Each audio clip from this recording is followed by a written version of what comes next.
Hi there! So, ito na nga. Na-check out na natin ang ating mga na-add to cart. Actually, ang tagal na natin nag-add to cart, pero ang dami kasi. So, hindi ko alam kung ano talaga yung una kong bibili.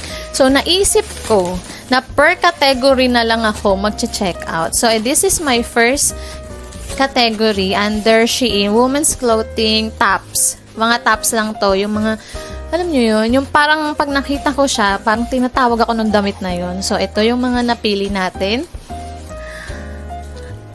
At, yan, isusuot natin siya isa-isa. So, this is the outfit number 1. Wow. 22, dahil syempre, birthday natin yan. Outfit number 2, ang cute nito. Pang mga formal lang, no? Ito naman, outfit number 3. Medyo fit lang siya sa akin. In-expect ko kasi medyo malaki. And this one is, yes, ang cute nito. Oh, may paano sa gilid. And this one, gusto ko din to dahil malambot yung tela niya. And fit siya. And this is my favorite, yes. Ang cute kasi, di ba? Oh, ang cute. And ito cute din, pero medyo mataas siya, no? Kita talagang ating pusod-pusod. Ito naman, very very formal lang. And yan. Dahil mainit ngayon, kailangan natin ng mga pa-spaghetti.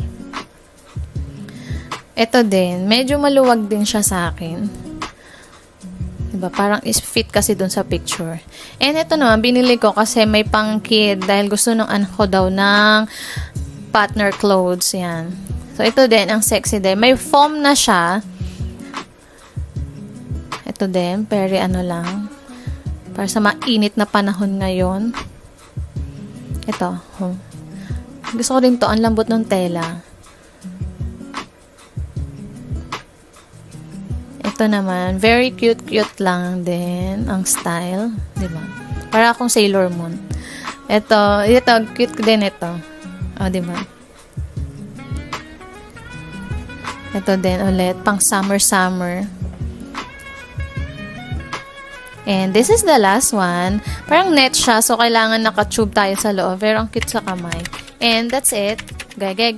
Bye!